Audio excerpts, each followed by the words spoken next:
The working capital cycle এর মধ্যে আমরা তাহলে এবার দেখেন working capital cycle. The elements of working capital cycle হচ্ছে কি? The working capital cycle is the length of time between the company's outlay of raw materials. এই সাইকেলটা বরং এরকম করে দেখালে ভালো। ক্যাশ টাকা থেকে র মেটেরিয়াল হবে, র মেটেরিয়াল কিনবো, ক্যাশ টাকা র মেটেরিয়াল ইনভলভ হয়ে গেল, র মেটেরিয়াল থেকে এটা প্রোডাকশনে চলে গেল, তাহলে ওয়ার্কিং প্রসেসে আমাদের কিছু আটকে গেল টাকা। এই আপনার ওয়ার্কিং ক্যাপিটালের মধ্যে আমাদের এখানে ইনভেন্টরি চলে গেল, ওয়ার্কিং প্রসেস থেকে আবার ফিনিশ গুডসে হইলো ইনভেন্টরি, ফিনিশ গুডসের ইনভেন্টরি। তাহলে ইনভেন্টরি তার তিন রকম, একটা হচ্ছে র মেটেরিয়াল ইনভেন্টরি, একটা হচ্ছে working process working progress inventory, আর হচ্ছে ফিনিশ গুডস ইনভেন্টরি। ইনভেন্টরি বেশি, এরপরে ফিনিশ গুডস হলে তারপরে আমরা মাল বিক্রি করলাম, বিক্রি করে যখন ক্রেডিটে বিক্রি করলাম, যেটা ক্যাশে বিক্রি করলাম সেটা ক্যাশ টাকা পেয়ে যাচ্ছি, আর যে অংশটুকু আমরা বাকিতে বিক্রি করবো সেটা রিসিভেবল আটকে যাচ্ছে। যদি আমরা যদি পুরোটাই বাকিতে বিক্রি করি তাহলে পুরোটাই রিসিভেবল আটকে গেল টাকাটা। এবার রিসিভেবল থেকে ওইটা আবার ক্যাশ হয়ে যায়, টাকা যখন পাবো তখন আবার ক্যাশ হবে। এটি হচ্ছে ওয়ার্কিং ক্যাপিটাল সাইকেল, এটা আলোচনা করেছিলাম। এবার ওয়ার্কিং ক্যাপিটাল সাইকেলটার জন্য আমরা কিছু ক্যালকুলেশন দেখেছিলাম। For a manufacturing business the working capital cycle is calculated as follows. কি হয়? র মেটেরিয়ালস হোল্ডিং পিরিয়ড যোগ less payables payment period. পেয়েবলস payment মানে এটা আমার যে পেয়েবল আছে সাপ্লাই থেকে পেমেন্ট করবো, কতদিন মধ্যে দিই। র মেটেরিয়াল হোল্ডিং করছে কতদিন আমার র মেটেরিয়াল হোল্ড করতে হয়, র মেটেরিয়াল কতদিন হোল্ড করতে হয়, তারপরে ওয়ার্কিং প্রসেস কতদিন হোল্ড করবো, ফিনিশ গুডস কতদিন হোল্ড করবো, প্রত্যেকগুলা দিন কিন্তু আমাদের যোগ হচ্ছে। হ্যাঁ, আবার রিসিভেবল কালেকশন পিরিয়ড, ওই যে ফিনিশ গুডস বিক্রি করার পরে যে রিসিভেবল কালেকশন পিরিয়ড করতে, এগুলো কিন্তু সব আমার যোগ হয়ে হচ্ছে। এবং আর বাদ হচ্ছে যে পেয়েবলস, আমার যত রকম পেয়েবলস পেমেন্ট যেগুলো আছে সেগুলা পেয়েবলস পেমেন্ট করতে কত পিরিয়ড লাগে, এইগুলা যোগ বিয়োগ। তাহলে raw material holding period less payables payment period plus working progress holding period plus finish goods holding period plus receivable collection period, সব যোগ করলে আমি যে রেজাল্ট পাবো সেটাই হচ্ছে আমার ওয়ার্কিং ক্যাপিটাল সাইকেল। এটা ম্যানুফ্যাকচারিং এর জন্য, এটা হচ্ছে আপনার service organisation. Service organisation raw material লাগে না বা ওয়ার্কিং প্রসেস নাই, সেক্ষেত্রে inventory holding period less payables payment period receivables collection period যোগ করলাম, তাতে আমরা আমাদের ওয়ার্কিং ক্যাপিটাল সাইকেলটা পেয়ে যাই। এক্সাম্পল 2টা আলোচনা করেছিলাম যে এটা আমাদের কত আমরা হিসাব করেছিলাম, যেখানে 77 ডেজ এসেছিল, এটা আলোচনা করছি না। এই ফর্মুলা অনুযায়ী আমরা এক্সাম্পল 2টা করেছিলাম এবং 77 ডেজ পেয়েছিলাম রেজাল্টটা। সো এটা ঠিক আছে। এরপর আসেন factors influencing factors affecting the length of the operating cycle. এখানে কি কি ফ্যাক্টর আমার operating cycle working capital operating সাইকেলকে এফেক্ট করে? Length of the operating cycle কি? Liquidity versus profitability decisions. তারপর হচ্ছে আপনার ম্যানেজমেন্ট এফিসিয়েন্সি, আমার লিকুইডিটি কত রাখবো না রাখবো, হ্যাঁ, এবং প্রফিটেবিলিটি কি করবো না করবো। যেমন মনে করেন আমি যদি বাকিতে বিক্রি করি তাহলে বেশি বিক্রি করতে পারবো, তাহলে বেশি বিক্রি করতে পারলে আমার প্রফিটেবিলিটি হাই হবে, তাহলে আমি বাকিতে বিক্রি করবো কি করবো না, এটা একটা ডিসিশন। সেই ধরনেরই, অথবা উল্টা যদি ভাবি যে আমি বাকিতে বিক্রি করবো সবই ক্যাশে বিক্রি করবো, তাহলে আমার লিকুইডিটি ডিসিশন, যে আমি তাড়াতাড়ি ক্যাশ করতে চাই টাকাগুলো। সো এই যে লিকুইডিটি ভার্সেস প্রফিটেবিলিটি ডিসিশন গুলো আছে, এইটার উপরে কিন্তু length of the working capital সাইকেলটা নির্ভর করে। এরপরে ম্যানেজমেন্ট এফিসিয়েন্সি বিষয় আছে, ম্যানেজমেন্ট কতটুকু এফিসিয়েন্ট না এফিসিয়েন্ট, কিভাবে ওয়ার্কিং ক্যাপিটালের প্রত্যেকটা কম্পোনেন্টকে ম্যানেজ করতেছে, সেটা হচ্ছে ম্যানেজমেন্ট এফিসিয়েন্সি। যেমন আপনার যে কারেন্ট অ্যাসেট গুলোকে যে কম্পোনেন্ট গুলো আছে, ইনভেন্টরি, হ্যাঁ, রিসিভেবলস এবং ক্যাশ, তারপরে লায়াবিলিটি গুলো কিভাবে করতেছে, কারেন্ট লায়াবিলিটি গুলো কিভাবে ম্যানেজ করতেছে, এগুলো হচ্ছে ম্যানেজমেন্ট এফিসিয়েন্সি। তারপরে industry norm, retail versus construction. যেমন ইন্ডাস্ট্রি নর্ম কি, আমার ইন্ডাস্ট্রিতে কি ধরনের ইন্ডাস্ট্রি, আমার যদি রিটেল বিজনেস হয়, মুদির দোকান হয়, তাহলে তো তাড়াতাড়ি ক্যাশ টাকা করতে পারছি। আর কনস্ট্রাকশন কোম্পানি হলে কিন্তু আমার অনেক দিন টাকা আটকে থাকতেছে, ক্যাশ করতে অনেক সময় লাগছে। এইগুলো হচ্ছে ইন্ডাস্ট্রি নর্মসের কারণে। সো এইগুলোর বিষয় এখানে বলা আছে, ডিটেলস বলা আছে, এগুলো আপনি পড়বেন। দেন যেমন এখানে একটা বলছে, super market chain will tend to have a very low or negative cycle. They have very few, if any, credit customers. They have a high inventory turnover and they can negotiate quite long credit periods with their suppliers. So তাদের industry norms টা industry trend একরকম supermarket. Abar construction company will have a long cycle. Their projects tend to be long term. often extending over more than a year, and whilst progress payments may be made by the customer, if there is one, the bulk of the cash will be received towards the end of the project. যেমন real estate business, flat গুলো যারা বিক্রি করে real estate কোম্পানিগুলো, একেবারে 2-3 বছর পরে গিয়ে আপনি 2-3 বছর আগে বুকিং দিলেন, আস্তে আস্তে পেমেন্ট করতে থাকলেন, 3 বছর 4 বছর পরে গিয়ে আপনাকে প্রোডাক্ট ফ্ল্যাট ডেলিভারি দিল, ফ্ল্যাটটা বুঝাই দিল। সো লং টার্ম, তাহলে ইনভেন্টরি আটকাচ্ছে, এখন ক্যাপিটাল আটকে যাচ্ছে, টাকা আটকে যাচ্ছে, ওয়ার্কিং ক্যাপিটাল আটকে যাচ্ছে। সো এই বিষয়গুলোই।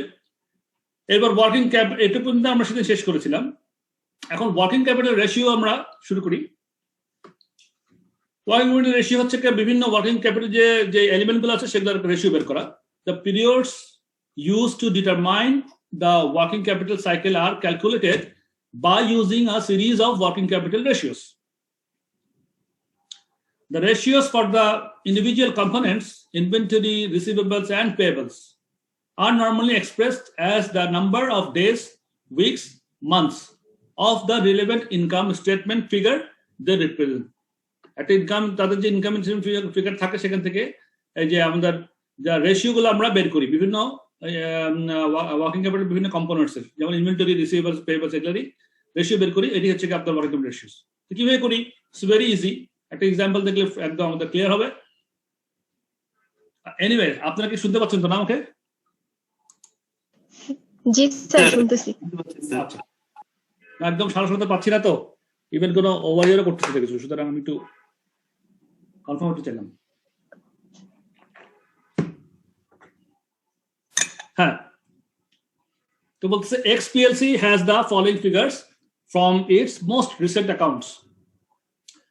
Average trade receivables 4 million, average trade payables 2 million, average raw material inventory 1 million, average working process inventory 1.3 million, average finished goods inventory 2 million, sales 80% on credit 30 million. তার মানে সেলস 30 মিলিয়ন হলে 80% on credit মানে আমার receivables, sales এর 80% receivables হয়ে যাবে। Materials usage 20 million, materials purchase all on credit 18, production cost 23, cost of sales 25. এখন বলছে required calculate the relevant working capital ratios, round your answers to the nearest day. কিভাবে করব? এই আমাদের কতগুলা সূত্র আছে, ওগুলা অ্যাপ্লাই করলে আমরা এগুলার রেশিওগুলো পেয়ে যাব।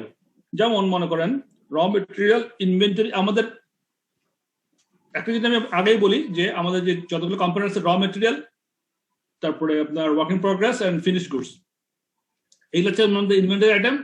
এরপর থাকতেছে আমাদের রিসিভেবলস এন্ড পেয়েবলস। দেখেন এখানে আমরা র মেটেরিয়াল ইনভেন্টরি হোল্ডিং পিরিয়ড বের করব, তারপর আমরা এখানে ওয়ার্কিং প্রসেস হোল্ডিং পিরিয়ড বের করব, তারপর আমরা finished goods inventory holding period বের করব, তারপর আমরা ট্রেড রিসিভেবলস ডেজ বের করব, তারপরে আপনার ট্রেড পেয়েবলস ডেজ বের করব। করার পরে আমরা সবগুলা রেশিওগুলো পেয়ে যাবো। এই হচ্ছে মোটামুটি বিষয়। কিভাবে বের করবো? সূত্র অ্যাপ্লাই করলে হয়ে যাচ্ছে আমাদের। যেটা সেখানে যেটা রিলেটেড সেটা সেখানে সেটাকে আমরা ভাগ করে সূত্র দিয়ে আমরা বের করতে পারবো। যেমন মনে করেন raw material holding period, raw material inventory holding period, এটা কিভাবে বের করবো? যে average raw material inventory held divided by material usage into 365। যেমন মনে করেন এভারেজ কথাটা আবার আসছে, দেখেন average raw material inventory, average raw material inventory কেমন আসবো? Opening inventory plus closing inventory. সেদিন একটা অ্যাভারেজ বিষয়, অ্যাভারেজ ইনভেস্টমেন্ট নিয়ে কথা বলছিলাম, কারো এক প্রশ্নের জবাবে আমাদের ক্যাপিটাল বাজেটিং এর প্রশ্নে। কে ছিলেন তিনি? ইমরান ছিলেন বোধ নাকি? যাই হোক, তো অ্যাভারেজ ইনভেন্টরি এটা কিভাবে করতে হবে? Opening inventory plus closing inventory. এখানে তো অ্যাভারেজটা বলে দেওয়া আছে। হ্যাঁ, সো অ্যাভারেজ যেমন এখানে দেখেন average raw material inventory held divided by material sales, তারপর অ্যাভারেজ সমান সমান opening inventory plus closing inventory ভাগ 2। এভারেজ র মেটেরিয়াল ইনভেন্টরি বের করার জন্য opening inventory plus closing inventory ভাগ 2, তাহলে এভারেজ বের হচ্ছে ডিভাইডেড বাই ম্যাটেরিয়াল ইউসেজ। তো এখানে এভারেজ র মেটেরিয়াল ইনভেন্টরি দেওয়া আছে 1 মিলিয়ন, আর ম্যাটেরিয়াল ইউসেজ দেওয়া আছে এখানে 20 মিলিয়ন। ইনটু 360 হলে আমাদের রেজাল্ট আসবে। দেখেন এই যে 1 million divide by 20 million into 365 সমান সমান 18 ডেজ। 18 ডেজের মধ্যে আমাদের এই আপনার হচ্ছে আমাদের এটা রেশিওর ফিগারটা বেরোলো। এরপর working process WIP holding period, average WIP divided by production cost. এখানে average working capital average WIP divided by holding cost. 1.3 divided by production cost, na? 23. So 1.3 divided by 23. প্রশ্নে যেগুলো দেওয়া আছে জাস্ট সূত্র ফেলে দিবেন, আনসারটা পেয়ে যাচ্ছি। তারপরে আপনার এই যে 1.3 মিলিয়ন ডিভাইডেড বাই 23 ইনটু 365, তাহলে 21 ডেজ। 365 যেহেতু ডেজ যেহেতু এই জন্য আমরা 365 দিয়ে করছি। যদি উইক হইতো তাহলে 52 দিয়ে করতাম, যদি মান্থ হইতো তাহলে আমরা 12 দিয়ে করতাম গুণটা। এখন আমরা ডেজে এক্সপ্রেস করতেছি টাইমটা হিসাব করার জন্য। তো ফিনিশ তাহলে আমরা 365 দিয়ে গুণ করতেছি। The length of time finished goods. Finished goods কি average finished goods inventory held divided by cost of goods sold into 365. দেখেন এখানে ম্যাটেরিয়াল ইনভেন্টরি ক্ষেত্রে কিন্তু ম্যাটেরিয়াল ইউসেজ দিয়ে ভাগ করছি। Average raw material inventory held divided by material usage. WIP এর ক্ষেত্রে প্রোডাকশন কস্ট দিয়ে ভাগ করছি। ফিনিশড গুডস এর ক্ষেত্রে কস্ট অফ গুডস সোল্ড দিয়ে ভাগ করছি। তো এগুলা জাস্ট মনে রাখবেন, আর কিছুই নাই। দেন এটা আমরা পেয়ে গেলাম 2 million divided by 25 million into 365, 29 days. এরপর আসেন একটা বলছে ইনভেন্টরি টার্নওভার, একটা আমরা বের করতে পারি। এটাও অনেক সময় আমরা ইউজ করি, বাট এটা আমাদের রেশিওর মধ্যে না, এটা জাস্ট একটা জানার জন্য বলে দিচ্ছি যে আমাদের ইনভেন্টরি টার্নওভারটা কি জিনিস। ফর ইচ রেশিও, মানে এই যে আমাদের raw material, work in process, work in progress এবং ফিনিশ গুডস এগুলোর কথা বলছিলাম। For each ratio the corresponding turnover ratio can be calculate also. কিভাবে হবে? তাহলে ইনভেন্টরি টার্নওভার হবে নাম্বার অফ টাইমস, কত নাম্বার আমরা ইনভেন্টরি টার্নওভার করবো। আমরা টার্নওভার অনুযায়ী আমরা টার্নওভারের সঙ্গে আপনার কম্পেয়ার করে আমরা কত টাইম আমরা ইনভেন্টরিটা আমার ঘুরবে। কস্ট অফ গুডস সোল্ডকে আমরা এভারেজ ইনভেন্টরি ভাগ করলে পেয়ে যাচ্ছি যে কস্ট অফ গুডস সোল্ড 25 মিলিয়নকে এভারেজ ইনভেন্টরি 2 মিলিয়ন, তার মানে 12.5 times. Generally this is less useful in examination. Using finished goods information from illustration 1, আমরা ইনভেন্টরি টার্নওভার পাচ্ছি 25 মিলিয়ন, আমাদের 25 million cost of goods sold divided by average inventory 2 million সমান 12.5 times. That is, finished goods inventory turns round is turned into assets and turned into sales 12.5 times in the year. এই হচ্ছে তার meaning. তারপরে এবার আসেন trade receivable days, ওইটাও average receivable divided by credit sales into 365। তাহলে আমাদের average receivable question দেওয়া আছে 4 মিলিয়ন, আর ক্রেডিট সেলসটা আমরা ওই সেলসের 80% ক্রেডিট সেলস, তাহলে 30 মিলিয়ন ইনটু 80% যা হয় তা ইনটু 365, তাহলে 61 ডেজ হয়। এই হলে মোটামুটি আমাদের রেশিওগুলো বের করার নিয়ম। তারপরে আসেন ট্রেড পেয়েবলস যেটা বাকি আছে। Trade payables average period of credit extended by suppliers calculated as average payables divided by credit purchases. তাহলে আমাদের ওই যে ক্রেডিট পারচেজটা 18 মিলিয়ন আর এভারেজ পেয়েবলস 2 মিলিয়ন ইনটু 365, তাহলে 41 ডেজ। এই প্রশ্ন অনুযায়ী যা আছে সব দেওয়া আছে। এভারেজ ট্রেড পেয়েবলস লেখা আছে 2 মিলিয়ন এখানে আছে, এবং আমাদের বাকিটা ওই আমাদের 18টা পাইছি প্রত্যেকে।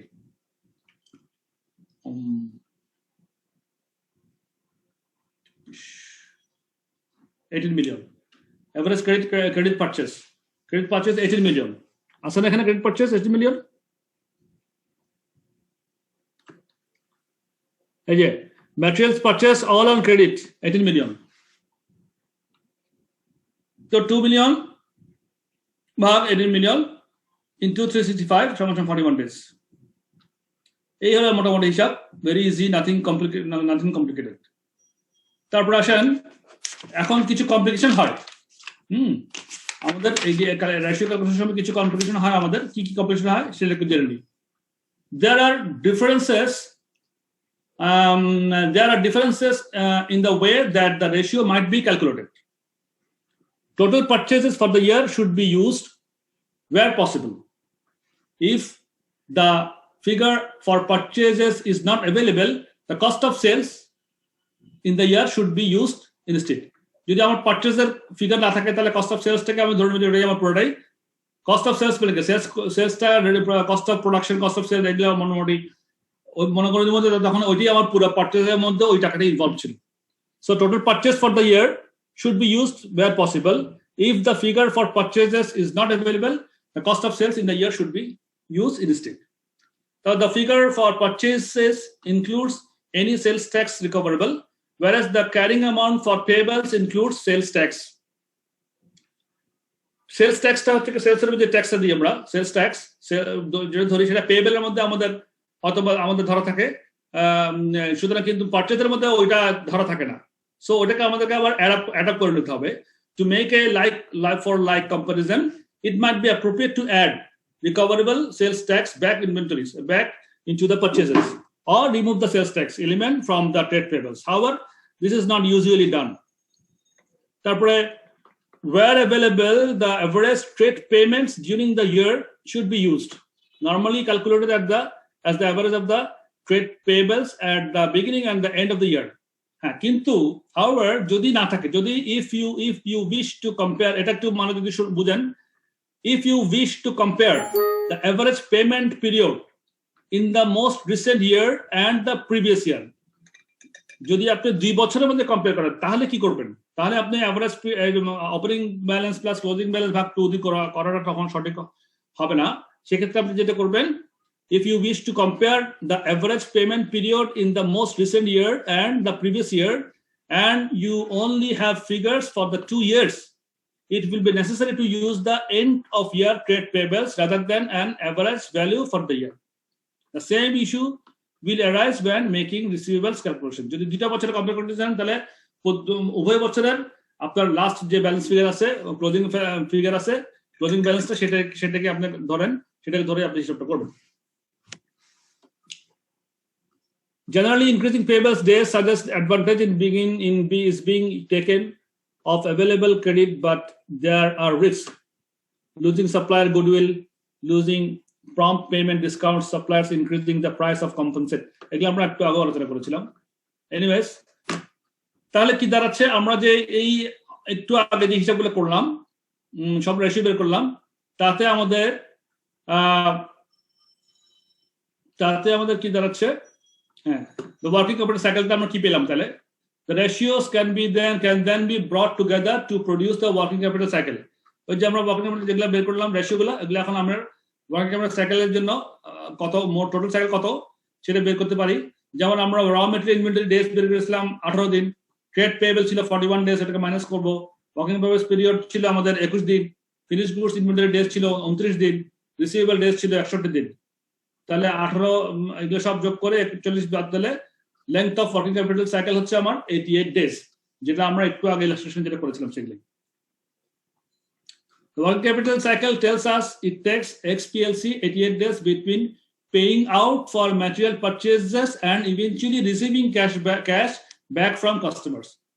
আমরা ইনভেন্টরি কেনার থেকে শুরু করে ফিনিশ গুড করে মাল বিক্রি করে রিসিভ কাস্টমার থেকে টাকা পাওয়া পর্যন্ত এই যে টোটাল যে যত পিরিয়ড আছে, হ্যাঁ, সবগুলোকে আমরা হিসাব করলে আমাদের মোটামুটি ওয়ার্কিং ক্যাপিটাল সাইকেল পাচ্ছে 88 ডেজ।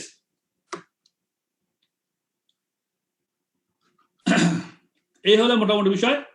তারপরে ওয়ার্কিং ক্যাপিটাল টার্নওভারটা করা যায়। টার্নওভার মানে দেখেন, our final ratio that relates to working capital is the working capital turnover ratio and is calculated as sales revenue divided by net working capital. This measures how efficiently management is utilizing its investment in working capital to generate sales and can be useful when assessing whether a company is overtrading. It must be interpreted in the light of the other ratios used. So sales revenue divided by net working capital. তাহলে ওটাকে বলা হয় working capital turnover. Turnover সঙ্গে sales net working ক্যাপিটালকে আমরা তখন একটা রেশিওতে আনলাম। এরপরে আপনার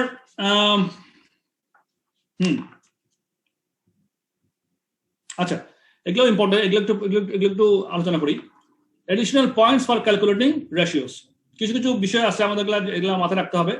The ratios may be needed to provide analysis of a company's performance or simply to calculate the length of the working capital cycle.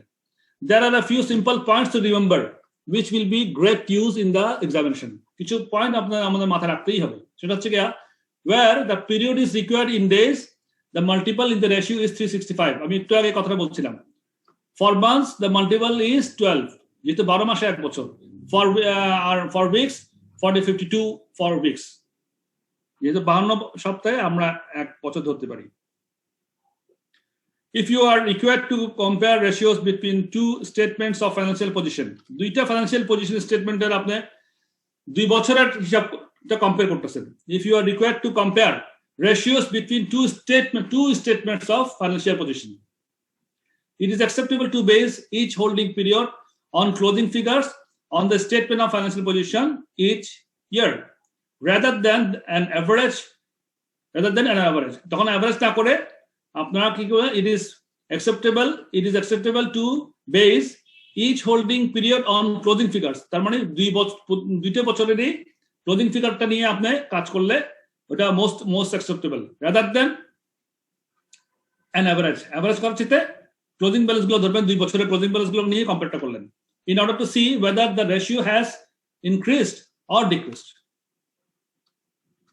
এইগুলা পয়েন্টগুলো মনে রাখবেন. For each ratio calculated above, the corresponding turnover ratio can be calculated by inverting the ratio given and removing the multiple. এটা একটা পরে একটা অঙ্কের মধ্যে একটা জিনিসটা পাবেন, তখন আরো ভালো মতো মাথায় চলে আসবে. When using the ratios to appraise performance, it is essential to compare the figure with others in the industry or identify the trend over a number of periods. যখন আপনি পারফরম্যান্স অ্যাপ্রেজ করবেন এই রেশিওগুলো দিয়ে যখন আপনি পারফরম্যান্সটা অ্যাপ্রেজাল করতেছেন, তখন কি it is essential to compare the figure with others in the industry. এই ইন্ডাস্ট্রিতে অন্যান্য কোম্পানিগুলো যেভাবে করতেছে সেটাও আপনারা মাথায় রাখতে হবে. It is essential to compare those figures also or identify the trend, বা ট্রেন্ডটা কি, ওই ইন্ডাস্ট্রি ট্রেন্ডটা কি সেটাও আইডেন্টিফাই করে ওভার নাম্বার অফ পিরিয়ডস, একটা অনেক বছরের জন্য 4-5 বছরের মধ্যে কি ট্রেন্ড ছিল সেটাও আপনার মাথায় রাখতে হবে. সুতরাং আমরা কমেন্ট করার আগে এগুলো একটা ইনফরমেশন যদি আমাদের প্রশ্ন থাকে তাহলে সেগুলো আমরা সেগুলো মাথায় নিয়ে সেটা কনসিডারেশন এনে তারপর আমরা কমেন্টটা করব. Ratios have their limitations and care must be taken because the statement of financial position values at a particular time may not be typical. Balances used for a seasonal business may not represent average levels. For example, a fireworks manufacturer, ratios can be subject to window dressing. অনেক সময় window dressing করে manipulation করার জন্য. Ratios can concern the past বা historical, not the future, and figures may be distorted by inflation and or rapid growth. এই হলো মোটামুটি. তারপর আসেন working capital investment levels. Working capital investment levels.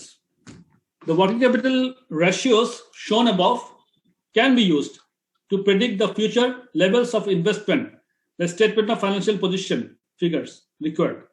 This is done by rearranging the formulas. For example, trade receivables balance সমান trade receivable days divided by 365 into credit sales. আমরা যে এই ratio গুলো কিভাবে বের করতে হয় যে ফর্মুলা দিয়ে করলাম এবং পরে আমরা যোগ করে ওয়ার্কিং ক্যাপিটাল সাইকেল বের করলাম. এই যে রেশিওগুলো আমরা বের করছি, যেমন মনে করেন ফর এক্সাম্পল ফিনিশ গুডস আমরা পেয়েছিলাম কত, ফিনিশ গুডস এর মধ্যে ধরেন 29 ডেজ, হ্যাঁ, আবার ট্রেড রিসিভেবল পেয়েছি আমরা কতদিন, 61 ডেজ. এই যে আমরা রেশিওগুলো বের করে পেয়েছিলাম, এগুলো থেকে আমরা আবার আমাদের ওই কম্পোনেন্ট গুলোর অ্যামাউন্ট কত সেগুলো আমরা কিন্তু বের করতে পারি. কিভাবে পারি সেটা আমরা এক্সাম্পলের মধ্যে বুঝে যাব. যেমন ট্রেড রিসিভেবল ব্যালেন্স সমান trade receivable days divide by 365, ঠিক উল্টা করে বলতেছি, trade receivable days divide by 365 into credit sales. তো দেখেন তাহলে কি হয়, XPLC has the following expectations for the forthcoming period. Sales revenue 10 million, cost of sales 6 million, non-production cost 2 million, net profit 2 million. তাহলে সেলস থেকে 10 থেকে 6 বাদ গেল আর 2 বাদ গেল, নেট প্রফিট 2 থাকলো. The following working capital ratios are expected to apply. এই বলে দিচ্ছে এখানে following working capital ratios are expected to apply. Finished goods inventory days 30 days, receivable days 60 days, payable days 40 days. Required, calculate the working capital requirement. এখন কত টাকা working capital দরকার সেটা বের করতে বলছে. তাহলে আমরা এরকম ভাবে ফর্মুলাতে ফেলবো trade receivable days divide by 365 into credit sales কিভাবে করি আমরা সলিউশনে যাই সলিউশনে গেলে আপনারা একদম ক্লিয়ার বুঝতে পারবেন তাহলে প্রশ্ন আবার দেখেন sales revenue 10 million cost of sales 6 million non production cost 2 million net profit 2 million finished goods inventory days 30 days receivable days 60 days payable days 40 days প্রশ্নটা সামনে রাখিয়েন আপনারা বইটা আমি সলিউশনে যাচ্ছি so that we can understand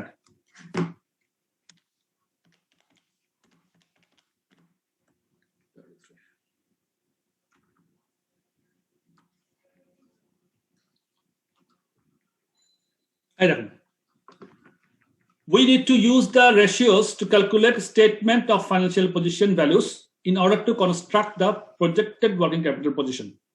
তাহলে আমার ইনভেন্টরি ছিল 30 days এর inventory 30 days divided by 365 into 6 billion সমান সমান 6 billion টা কি ছিল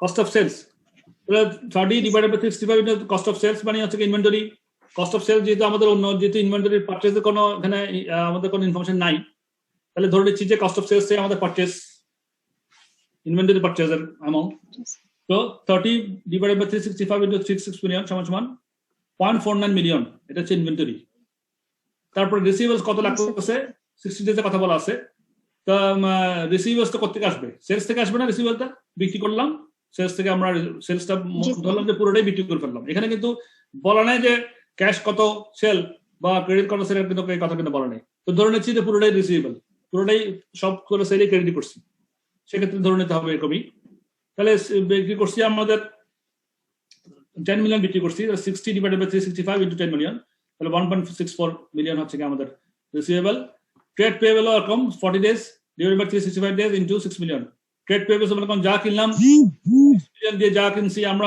যা পারচেজ করছি মনে করেন পুরোটাই আমরা ক্রেডিটে পারচেজ করছি ইনভেন্টরি তাহলে 6 মিলিয়নটা আমার পেয়েবল আছে তাহলে 40 ভাগ 365 ইনটু 6 মিলিয়ন সমান সমান 0.66 মিলিয়ন এটা minus so working capital required কি 0.49 প্লাস 1.64 মাইনাস 0.66 সমান 1.47 million so it's so simple is that এখানে আর কোনো ঝামেলা নাই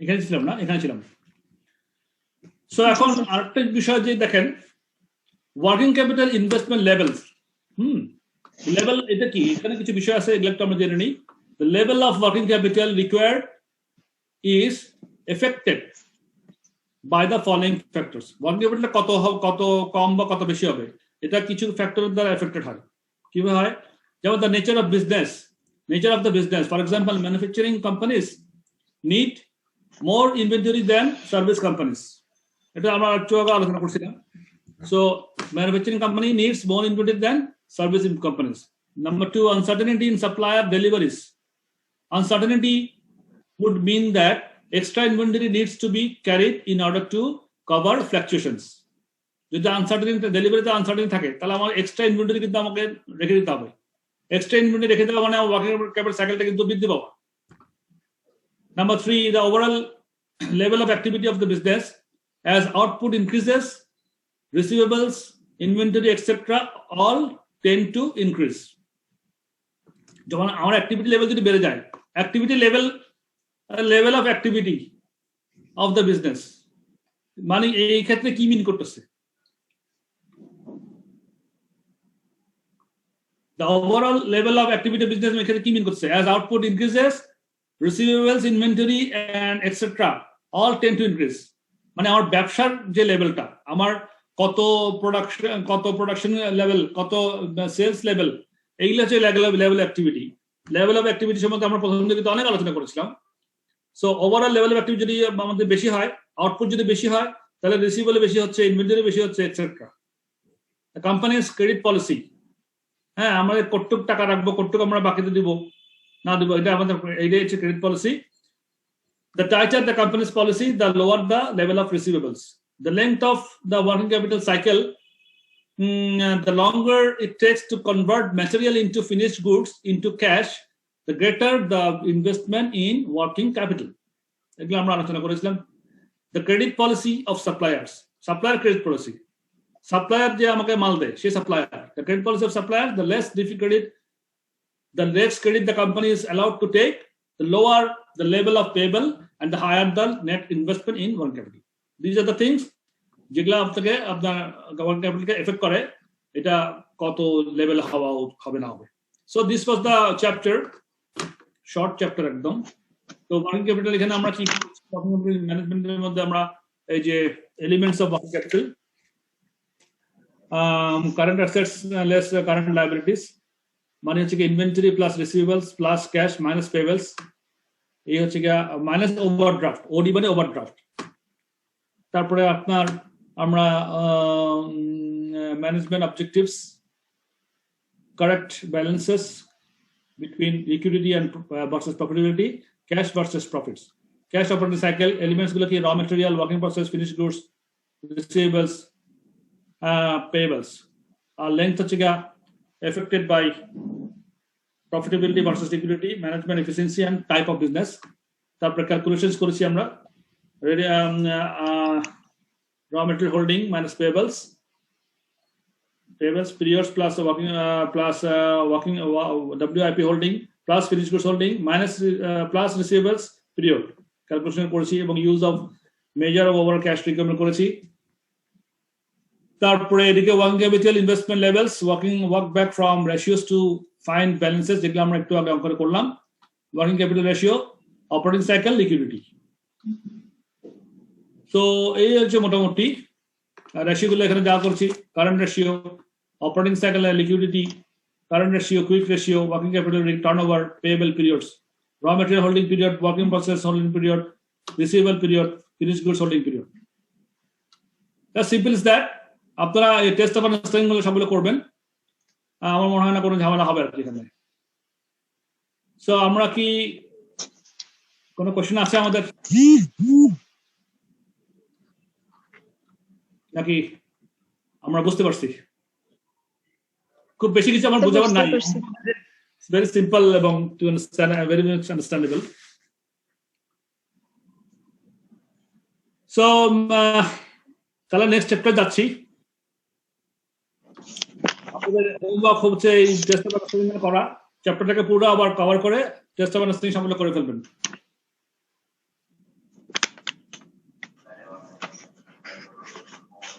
এখন দেখেন working capital management, inventory control. তো আমরা জেনেছি একটু আগে চ্যাপ্টারে যে ওয়ার্কিং ক্যাপিটালের মধ্যে আমাদের একটা বড় কম্পোনেন্ট হচ্ছে ইনভেন্টরি কন্ট্রোল। ইনভেন্টরি কন্ট্রোলটা আমরা এফিশিয়েন্টলি করলে ওয়ার্কিং ক্যাপিটাল ম্যানেজমেন্টটা আমাদের একটা part of the working capital management will be efficient. তাহলে এই চ্যাপ্টারে আমরা কি জানতে পারবো?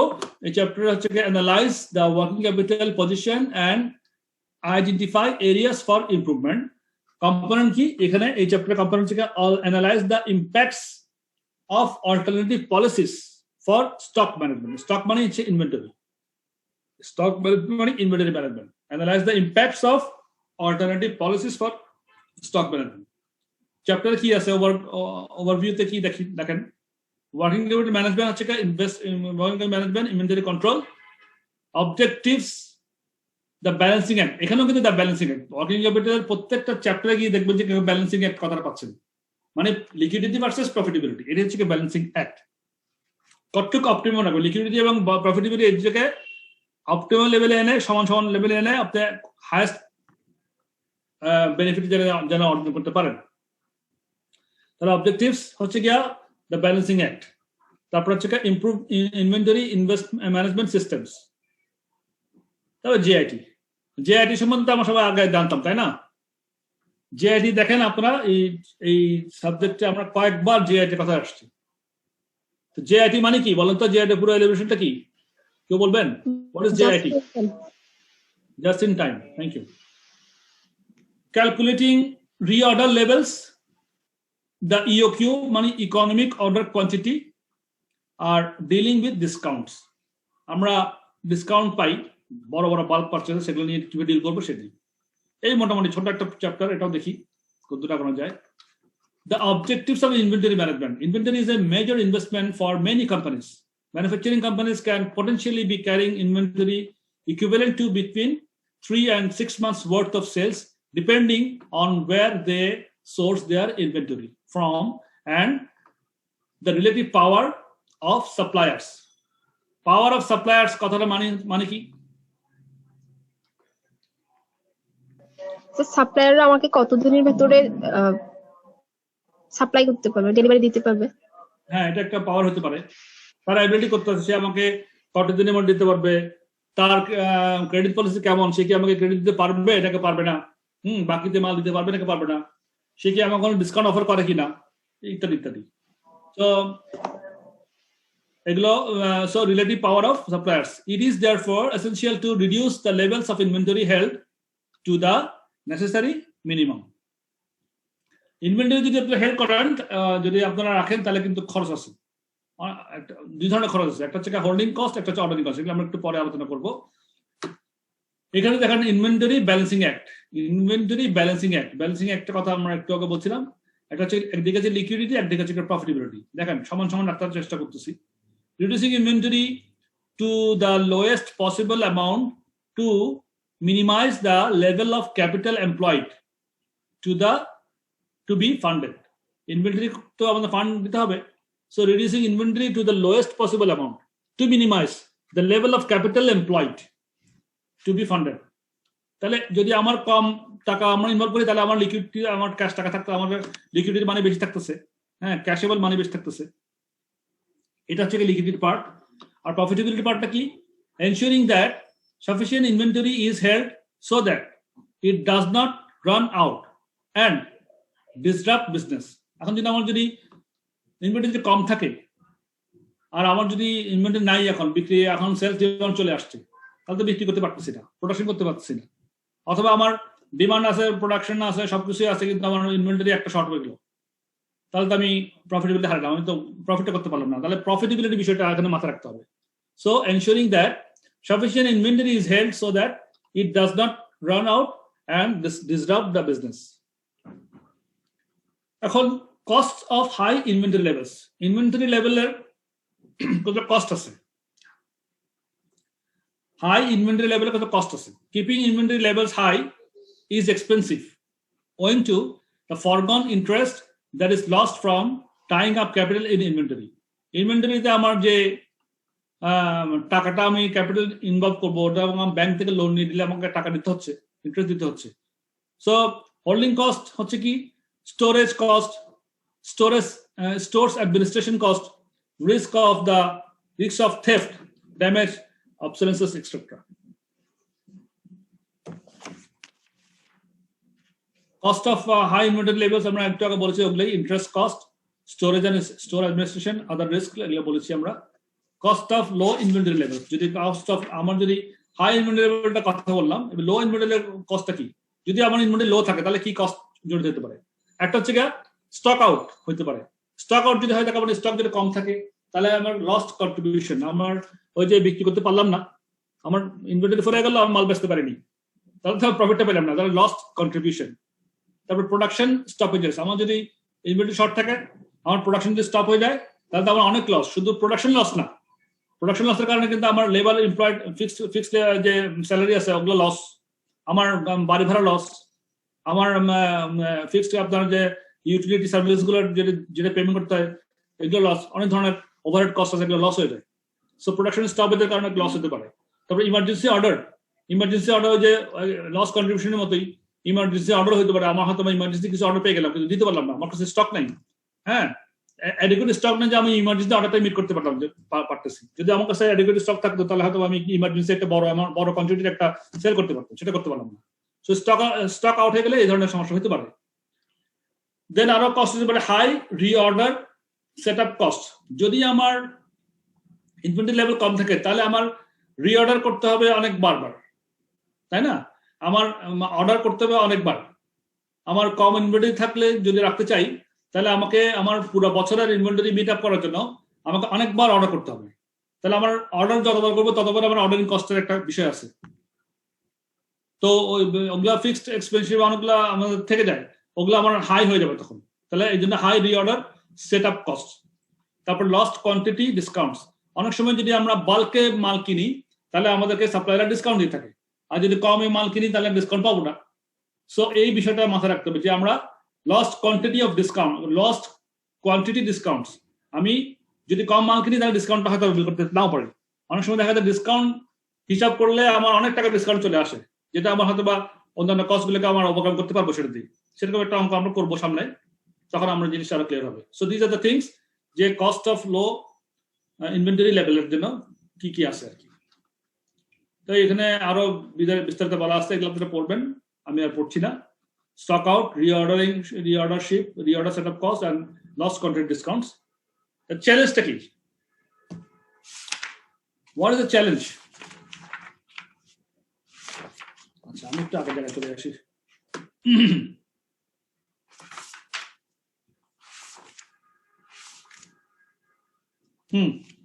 Challenge. The objective of good inventory management is therefore to determine the optimum reorder level. কোন লেভেলে আসলে আমি অর্ডারটা করব, কত কোয়ান্টিটি আসলে আমি অর্ডার করলে আমার প্রফিটেবিলিটি এবং লিকুইডিটি অপটিমাম লেভেলে থাকবে। Optimum reorder level, how many items are left in inventory when the next order is placed. নতুন একটা অর্ডার করার সময় কত ইনভেন্টরি আমার থাকা অবস্থাতে আমি নতুন একটা অর্ডার করবো, এটা হচ্ছে আমার optimum reorder level. The optimum reorder quantity, তাহলে লেভেলটা পাইলাম, এবার কোয়ান্টিটি কত? একটা হচ্ছে স্টকে আমার কতটুকু থাকলে আমি আবার অর্ডার করবো, এটা হচ্ছে রিঅর্ডার লেভেল, আমার স্টক লেভেল। আর হচ্ছে কত কোয়ান্টিটি করবো, এটা হচ্ছে অপটিমাম রিঅর্ডার কোয়ান্টিটি, কত কোয়ান্টিটি অর্ডার করলে আমার জন্য বেস্ট, সবচেয়ে অপটিমাম অবস্থা থাকবে। এই দুটো জিনিস হচ্ছে আমাদের চ্যালেঞ্জ, এগুলোকে বের করা হচ্ছে আমাদের challenge. In practice this means striking a balance between holding cost on the one hand and the stock out and reorder cost on the other. তার মানে ওই হোল্ডিং কস্ট এবং রিঅর্ডার লেভেলকে আমরা ব্যালেন্সিং আনলে এটা আমরা ইন প্র্যাকটিস করা হয়।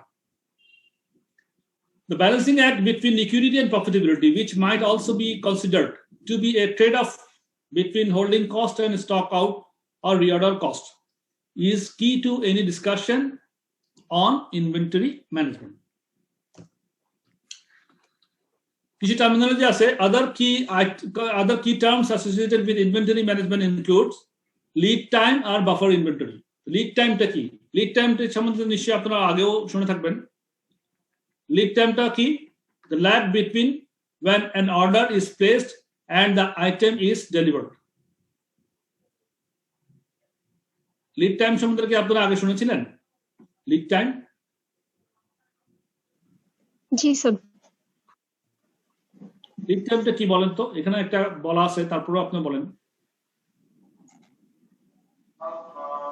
আমরা যখন কোন একটা পারচেজ অর্ডার কোন একটা সাপ্লায়ারকে দিব, পারচেজ অর্ডার ইস্যু করার পরে ওই সাপ্লায়ার আমার কাছে যেদিন ইনভেন্টরি ডেলিভার্ড করবে এই টাইমটা sir.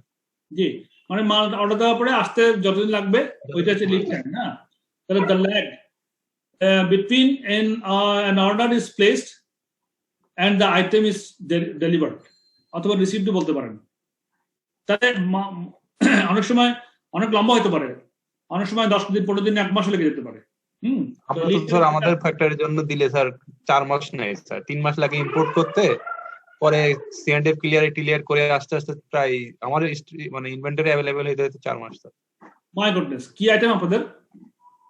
Copper wire rod sir, mainly sir BRB cables যে মেইন র ম্যাটেরিয়াল। কপারটা এলএই মার্কেট। গার্মেন্টস গুলোতে তো স্যার প্রায় 4 মাস 5 মাসও লেগে যায় যেগুলো এক্সপোর্ট হয় স্যার। তো ইটস টু মাচ, 4 মাস 5 মাস পর্যন্ত ইনভেন্টরি লেগে যায়। তার মানে কত আগে থেকে আমাদের হিসাব করতে হবে জানি, যদি এরকম লম্বা টাইম লাগে। 5-6 মাস আগে থেকে শুরু করে স্যার। 4 মাসের হিসাব করে আগে থেকে রেখে দেওয়া, স্টকে রেখে দেওয়া মানে তো আমার জন্য একটা বিরাট কস্ট ইনভলভমেন্ট হয়ে যাবে। তো লিড টাইমটা ইজ ভেরি ভাইটাল জিনিস, এগুলো আমাদের মনে রাখতে হবে। লিড টাইম আর হচ্ছে বাফার ইনভেন্টরি। বাফার ইনভেন্টরি কি জিনিস? The basic level inventory kept for emergencies. Emergency কি হতে পারে? A buffer is required because both demand and lead time will fluctuate and predictions can only be based on the best estimates. মানে আমার এই buffer, আমার demand এবং lead টাইমটা যদি ফ্ল্যাকচুয়েট করে তাহলে আমার কত বেশি মাল ওইটাকে রেখে দিলে ওই আমাকে ও আমার ইমার্জেন্সি সিচুয়েশনটা মিট করতে পারতেছি। আবার পড়ি, the inventory, the basic level of inventory kept for emergencies, ইমার্জেন্সির জন্য আমরা রেখে দেওয়া ওই লেভেলটা ইনভেন্টরি থেকে buffer stock. Buffer is required কখন লাগে আমাদের? Because both demand and lead time will fluctuate and predictions can only be based on the best estimates. Ensure you can distinguish between the various terms used: reorder level, reorder quantity, lead time, এবং buffer inventory. So এই টার্মিনোলজিগুলো আমাদের মনে রাখতে হবে। Nothing hard. আর ইনভেন্টরিটা sir অনেক সময় sir minimum inventory লেভেলে বলে স্যার। জি, ওটাও একটু পরে আমরা আলোচনা করব। একটু পরে আলোচনা আসবে এটা। So economic order quantity, EOQ. For business that do not use just in time. যে বিজনেসে just in time to use করা হয় না। Inventory management systems, just in time inventory management systems. Discuss in more detail below. There is an optimum order quantity for inventory items known as EOQ. Select optimum order quantity for inventory items. কতটুক order করলে আমার জন্য optimum, সেটাকে বলে ইওকিউ। কিভাবে করব? Challenge কি? The aim of the EOQ model is to minimise the total cost of holding and ordering cost. আমরা দুইটা কষ্টের কথা আলোচনা করছি, একটা হোল্ডিং কস্ট, একটা অর্ডারিং কস্ট, অর্ডারিং ইনভেন্টরি। এটাকে আমরা মিনিমাইজ করা, টোটাল এই দুটো মিলে টোটাল কস্টটাকে মিনিমাইজ করা হচ্ছে কি ইওকিউর main aim. Expression to minimize the total cost of holding an ordering inventory, it is necessary to balance the relevant costs. These are the variable cost of holding the inventory and the fixed cost of placing the order. তাহলে একটা holding the inventory হচ্ছে কি variable cost of holding the inventory, একটা fixed, আর placing the order একটা fixed cost বলতেছে। Fixed cost কেন বলতেছে? কেউ কি একটু বলবেন একটু? Ordering pays fixed cost of placing the order. কি মাথায় আসে? স্যার যারা আমাদের প্রকিউরমেন্ট ডিপার্টমেন্টে আছে স্যার, তারাই তো মেইনলি স্যার পারচেজ অর্ডার গুলো করে স্যার। তো তাদের স্যালারি বা ওই ডিপার্টমেন্টের কস্ট স্যার আসলে ফিক্সড কস্ট। তারা একটা অর্ডার ইস্যু করুক অথবা 100টা অর্ডার ইস্যু করুক। জি জি জি, এটা একটা এক্সাম্পল হতে পারে। তো এই ধরনের আমাদের cost of placing the order, এটা একটা ফিক্সড আমাদের থাকে। ওইটা আমাদের প্রত্যেকটা অর্ডারের সঙ্গে আমাদের আরো কিছু কস্ট থাকে, এগুলো সব ইনভলভ হয়ে যায়।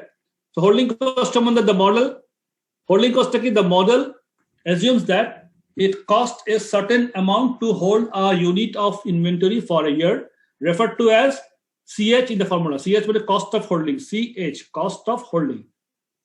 Formula cost of holding CH লেখা আছে। Therefore, as the average level of inventory increases, so too will the total annual holding cost incurred. Our ordering cost কি জিনিস? Ordering cost the model holding cost per unit, এখানে একটা formula হচ্ছে holding cost per unit into average inventory. এটা আমরা পরে একটু আলোচনা করব, তখন আরেকটু ক্লিয়ার হয়ে যাবে। অর্ডারিং কস্ট কি জিনিস? the model assumes that a fixed cost is incurred every time an order is placed, referred to as cost of order in the formula. Therefore, as the order quantity increases, there is a fall in the number of orders required, which reduces the total ordering cost. আমি যত কম order করবো আমার ordering কস্টটা তত কম, আমার fixed ordering কস্টটা তখন কমে যাবে। যত কম বেশি অর্ডার তত ফিক্সড কস্টের অর্ডারিং কস্টটা বাড়তে থাকছে, আর কম অর্ডার করলে আমার ফিক্সড কস্ট অর্ডারিং এর ফিক্সড কস্টটা কমে যাচ্ছে। If demand is the annual expected sales demand, D is the annual expected sales demand, the annual order cost is calculated as follows: cost of order divided into demand ভাগ X, R cost of holding into holding cost per unit. If X is the quantity order, the annual holding cost would be calculated as follows: cost of holding into X divided by 2, X divided by average inventory. তো দেখেন cost of holding into X, যে holding cost per unit into average inventory, holding cost CH into X by 2 মানে average inventory, আর এখানে CO into D by X, demand by average inventory. তো দেখেন এটা একটা diagram করছে, এটা গ্রাফিক্যাল প্রেজেন্টেশন, জাস্ট একটু আলোচনা করি। এদিকে অ্যানুয়াল কস্ট দেখাচ্ছে, এদিকে দেখাচ্ছে রিঅর্ডার কোয়ান্টিটি, আর এই স্ট্রেট রেখাটা হচ্ছে হোল্ডিং কস্ট, ফিক্সড কস্টটা এভাবে পারে, অর্ডারের উপর নির্ভর করে পারে।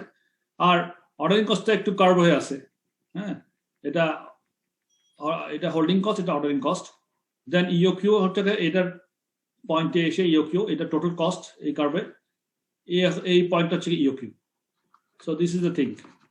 So the following assumptions are made. এখানে কিছু অ্যাজাম্পশন আছে। অ্যাজাম্পশনগুলো কি? Demand and lead time are constant and known. Purchase price is constant, and no buffer inventory held, as it is assumed that it is not needed since demand and lead times are known with a certainty. The EOQ is the calculation of the formula.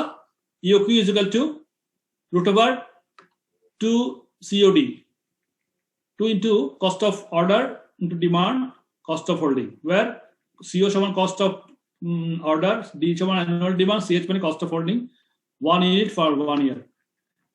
Requirement example দেওয়া আছে, ইওকিউ তে ফেললে একই রকম result পেয়ে যাবেন। তারপরে করি, a company requires 1000 units of material X per month. Material X 1000 unit per মাসে লাগে। Cost per order is $30 regardless of the size of the order. তাহলে the annual holding cost is 2.88 per unit. Required, investigate the total cost of buying the material in quantities of 400, 500, 600 units at one time. Identify the cheapest option.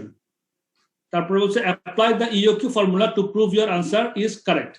প্রথমে আমরা normal হিসাবেই করব, 400, 500, 600 ইউনিটের যদি আমরা order করি তাহলে আমাদের অর্ডারিং কস্ট এবং কস্ট অফ হোল্ডিং সহ হিসাব করে দেখব কস্টিং এর মধ্যে কোনটা চিপেস্ট অপশন সেটা বের করব। বের করার ফলে আমরা আবার ইওকিউ ফর্মুলাটা ফেলে দেখব যে ওটা সেখানে মিলে কিনা, এই হচ্ছে বিষয়। সো আমরা একটু অঙ্কে দেখি কত পৃষ্ঠায় আছে এটা।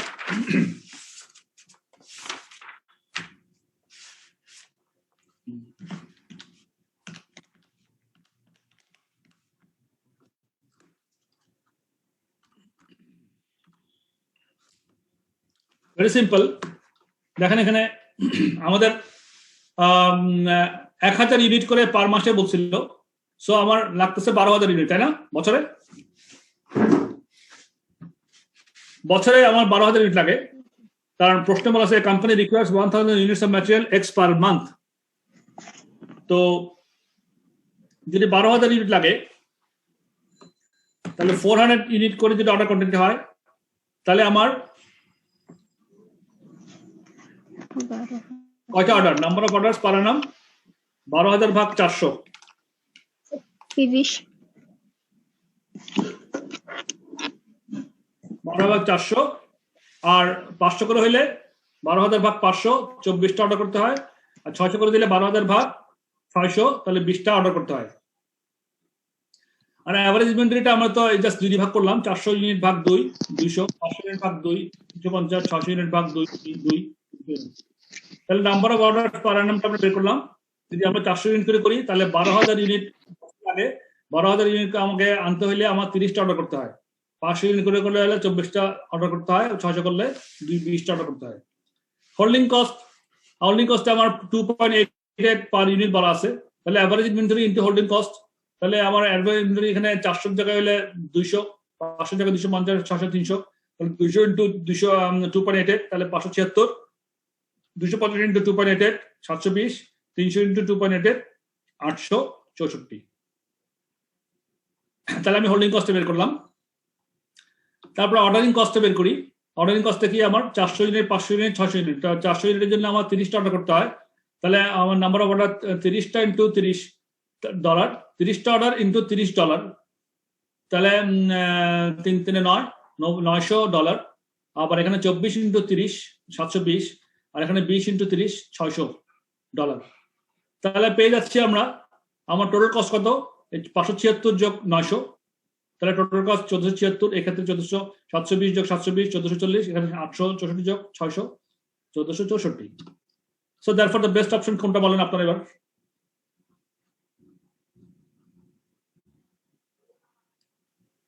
স্যার 1440 যেটা, এটা 1440 এটা কেন? সেখানে কস্টটা কম লাগতেছে। সবচেয়ে কম কস্ট হচ্ছে 1440। তাহলে কত ইউনিট অর্ডার করলে আমাদের জন্য ভালো? therefore the best option is to order 500 unit. যদি 500 ইউনিট আমরা অর্ডার করি তাহলে আমাদের 500 ইউনিট, এটা হচ্ছে আমাদের ইকোনমিক অর্ডার কোয়ান্টিটি। তো এটাতে আমরা হিসাব করে বের করলাম, এটাকে আমরা সিম্পল ফর্মুলা দিয়েও বের করতে পারি। এই ফর্মুলা অনুযায়ী এখানে বলছে note that this is the point at which the total cost is minimized and the holding cost and order cost are equal. Solution using the formula EOQ is equal to root over 2 COD divided by CH. CO মানে 30, D মানে 1000 into 12, 12,000, CH 2.88. তাহলে হিসাব formula ফেললাম 2 into 30 into 12,000 divided by 2.88 সমান 500।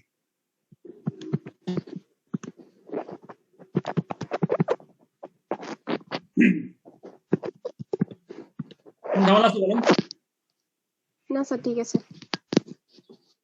সহজ জিনিস একদম, just আলোচনা করা। So back to the previous session. তাহলে এক্সাম্পলটা মোটামুটি ইওকিউটা বের করে শিখলাম। এখন তো এখানটা আমরা ডিসকাউন্টটা আলোচনা করে দিই। যদি ডিসকাউন্ট থাকে তাহলে কি হবে সেটা আমরা একটু দেখবো, এটাও ইন্টারেস্টিং খুব। Dealing with quantity discounts, discounts may be offered for ordering in large quantities. If the EOQ is smaller than the order size needed for a discount, should the order size be increased above the EOQ? যদি discount থাকে তাহলে কি আমার order size থেকে EOQ থেকে বেশি করা উচিত আমাদের, দেখা উচিত না? আমরা তো EOQ বের করে একটা ইকোনমিক অর্ডার কোয়ান্টিটি বের করছি, ইকোনমিক অর্ডার কোয়ান্টিটি বের করছি আমরা। বের করার পরে আবার এখন দেখতেছি না অর্ডার সাইজ যদি EOQ থেকে যদি বেশি হয় তাহলে কিন্তু ডিসকাউন্ট পাইতে পারি আমরা। তখন তো আমরা নিশ্চয়ই ডিসকাউন্ট হিসাবে আনতে হবে যে আমি ইওকিউটি কিছু বুঝলাম ইকোনমিক অর্ডার কোয়ান্টিটি, কিন্তু ডিসকাউন্টটা পাইলে আমার কি দাঁড়ায় সেটা তো আমার হিসাব করে তখন বের করতে হবে। তো হিসাব একটা প্রসেসটা একটু বুঝে নিই। To work out the answer you should carry out the following steps. তখন আমরা কয়েকটা স্টেপ দেখবো, যেমন calculate the EOQ ignoring discounts. প্রথমে আমরা ইওকিউটি বের করবো ডিসকাউন্টটা বাদ না ধরে। স্টেপ 2 তে if the EOQ is below the quantity qualifying for discount, calculate the total annual inventory cost arising from using the EOQ. তখন আমরা প্রথমে কি করব, EOQ তে আমরা EOQ কোয়ান্টিটিতে কত আমাদের হোল্ডিং কস্ট যেটা আমরা একটু বের করছি ওইভাবে বের করে দেব। হ্যাঁ, তখন if the EOQ is below the quantity qualifying for discount, calculate the total annual inventory cost arising from using the EOQ. এটা হলো স্টেপ 2। এবার স্টেপ 3 তে recalculate total annual inventory cost using the order size required to adjust to just obtain each discount. এখন মনে করেন each discount কথাটা বলছে কেন? ডিসকাউন্ট মনে করেন অনেকগুলো স্ল্যাব থাকতে পারে, যে আপনি 10,000 কোয়ান্টিটি কিনলে অথবা 5% ডিসকাউন্ট পাবেন, 15,000 কোয়ান্টিটি কিনলে 7% ডিসকাউন্ট পাবেন, এরকম বলা থাকতে পারে। তাহলে প্রত্যেকটা লেভেল অফ ডিসকাউন্ট আছে। তো রিক্যালকুলেট স্টেপ 3 তে কি করব আমরা, রিক্যালকুলেট the total annual inventory cost using the order size required to just obtain each discount. তারপরে দেখেন step 4 A compare the cost of steps 2 and 3। তখন আবার স্টেপ 2 এবং 3 এর সঙ্গে কম্পেয়ার করতে থাকবো। যদি আমার একাধিক ডিসকাউন্ট লেভেল থাকে তাহলে স্টেপ 3 টা আমি একাধিকবার করতে হবে। মনে করেন 5% লেভেল ডিসকাউন্ট লেভেল একবার হিসাব করব, 7% থাকলে 7% ডিসকাউন্ট লেভেল একবার হিসাব করব, 10% ডিসকাউন্ট থাকলে 10% ডিসকাউন্ট লেভেল একবার হিসাব করব, এবং করে প্রত্যেকবারে আমি ডিসকাউন্ট ওই যে ওটাকে আবার কম্পেয়ার করব 2 এর সঙ্গে, অথবা 2 এর সঙ্গে কম্পেয়ার করব, অথবা একটার সঙ্গে 1 টাকা আমি একটা থেকে একটা ডিসকাউন্ট লেভেল হায়ার হলে তাহলে আমার কি ইনক্রিজ লেভেলে পাচ্ছি, এনহ্যান্স লেভেলে কত পাচ্ছি ডিসকাউন্টটা, সেটা করে আমরা টোটাল কস্ট হিসাব করতে হবে। সেটা আমরা এক্সাম্পল করলে একদম ক্লিয়ার হবে। তবে স্টেপ 5 এ repeat all the discount levels, এই আর কি। এক্সাম্পলটা দেখি তাহলে একদম ক্লিয়ার। বলতেছে W company is a retailer of barrels. The company has an annual demand of 30,000 barrels. The barrels cost 12 taka each. Suppliers then can be obtained immediately with ordering and transport cost amounting $200 per order. তাহলে ordering cost হচ্ছে কি আমাদের $200 করে, আর আমার cost of barrel 12 টাকা, 30,000 barrel লাগে, ordering cost 200 টাকা। Annual cost of holding 1 barrel in stock is estimated to be 1.2 per barrel. একটা ব্যারেল আমার হোল্ড করতে অ্যানুয়াল কস্ট আমার হোল্ডিং কস্ট থাকে আমার 1 টাকা 20 পয়সা।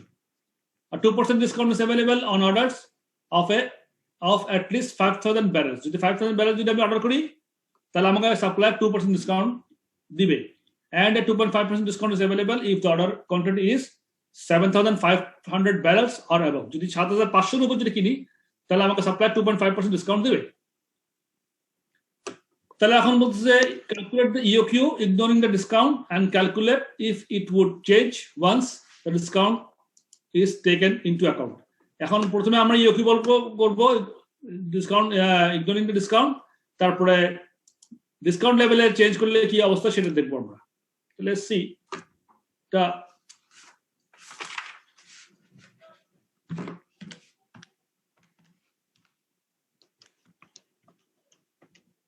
আমরা স্টেপ 1 2 3 4 5 যেটা ব্র্যাকেটে পড়েছি সেভাবে করলে কি হবে। তো প্রথমে আমরা দেখছি এখানে যে step 1 calculate the EOQ ignoring discounts। তো EOQ ফর্মুলাতে ফেললাম, আমরা EOQ ফর্মুলা পেয়ে গেলাম EOQ হচ্ছে 3162। এখন as this is below the level of discounts, calculate total annual inventory cost। তাহলে আমরা স্টেপ 2 তে এটার annual inventory cost 3162 এর annual inventory cost টোটাল কত সেটা বের করে ফেলি। তাহলে total annual inventory cost for the company will comprise holding cost plus reordering cost। তাহলে holding cost কত, average inventory হ্যাঁ into 1.2। তাহলে আমার 3162 ভাগ 2 into 1.2 plus number of reordering per annum into cost of holding. তাহলে 30,000 কে আমি 30,000 লাগে সারা বছরে, তাহলে 3162 করে আমাদের ইকোনমি অর্ডার কোয়ান্টিটি ভাগ করলে ইনটু 200 দিয়ে অর্ডারিং কস্ট গুণ করলে আমরা অর্ডারিং কস্ট পেয়েছি। তাহলে আমরা হোল্ডিং কস্ট পাচ্ছি 1,89,720 আর অর্ডারিং কস্ট পাচ্ছি 1,89,000 না 1897.2, এটা 1897.53 যোগ করলে 3794.73 অথবা 3795। তাহলে EOQ লেভেলে আমার টোটাল কস্ট ইনভেন্টরি কস্ট হচ্ছে গিয়ে আমাদের 3795। এবার আমরা 5,000 লেভেলে এবং 7,000 লেভেলে ডিসকাউন্ট লেভেলগুলো হিসাব করব। তো recalculate the total annual inventory cost using the order size required to just obtain the discount. ডিসকাউন্টের জন্য কি হবে, তাহলে অর্ডার কোয়ান্টিটি যদি 5,000 হয় তাহলে আমার অ্যাভারেজ ইনভেন্টরি আমার হোল্ডিং কস্ট কত হয়, অ্যাভারেজ ইনভেন্টরি 5,000 ভাগ 2 ইনটু 1 টাকা 20, অর্ডারিং কস্ট 30,000 ভাগ 5,000, যেহেতু 5,000 লেভেলে আমি অর্ডার করব তাহলে 30,000 ভাগ 5,000 ইনটু 200, তাহলে 3,000 যোগ 1,200 4,200 টাকা পেয়ে গেলাম। কোন লেভেলে, 5,000 কোয়ান্টিটি লেভেলে পেয়ে গেলাম। তাহলে আমাদের কি হচ্ছে extra cost for ordering in batches of 5,000 হচ্ছে 4,200 মাইনাস 3,795। এই 4,200 সঙ্গে আগের 3,500 এই যে 3,795 বের করছিলাম মাইনাস করলাম, তাহলে এক্সট্রা কস্ট কত যাচ্ছে 405 টাকা এক্সট্রা যাচ্ছে মাইনাস, আর সেভিংস অন ডিসকাউন্ট 2% ইনটু 12 টাকা ইনটু 30,000। তাহলে 2% আমি সেভিংস পাচ্ছি, আমি ডিসকাউন্ট পাচ্ছি 7,200 টাকা। তাহলে আমার স্টেপ 4 এর সেভিংস কত হচ্ছে 6,755 টাকা সেভিংস। আমি যদি ইওকিতে যদি না মেনে যদি 5,000 কোয়ান্টিটিতে ডিসকাউন্ট বদল করি তাহলে আমার আরো 6,700 নেট সেভিংস 6,795 টাকা। হেন্স ব্যাচেস অফ 5,000 আর ওয়ার্থওয়েল, তাহলে 5,000টা ওয়ার্থওয়েল।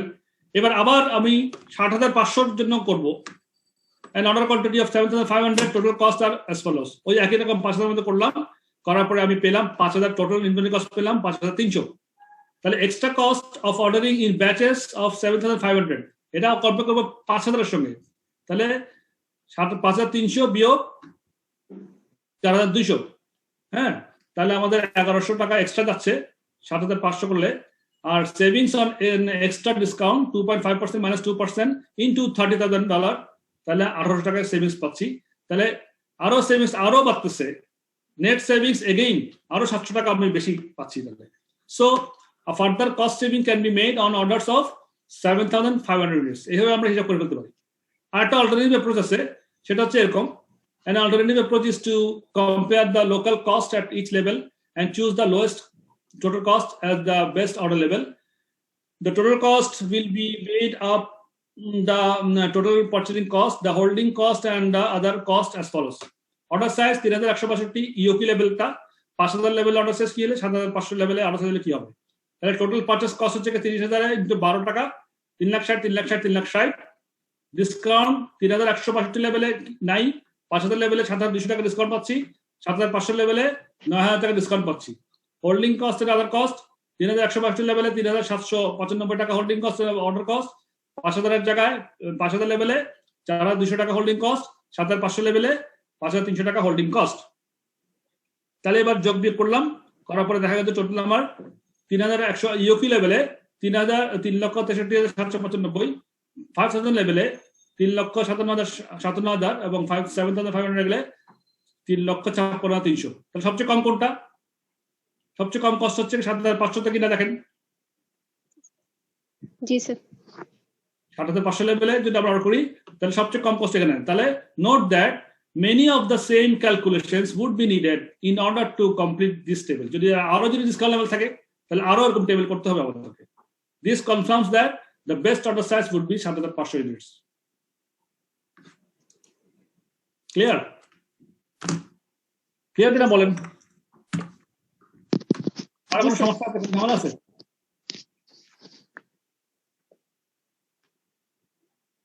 না স্যার।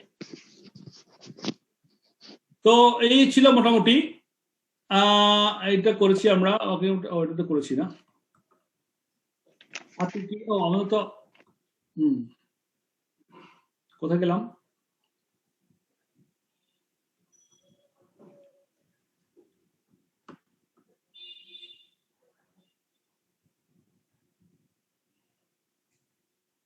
কত পৃষ্ঠায় আছি আমরা? 668।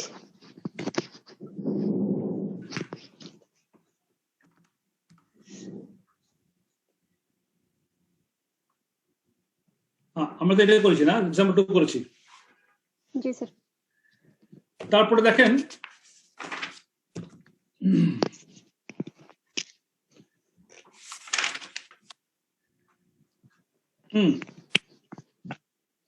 criticism of EOQ পড়বেন আপনারা, অসুবিধা নাই।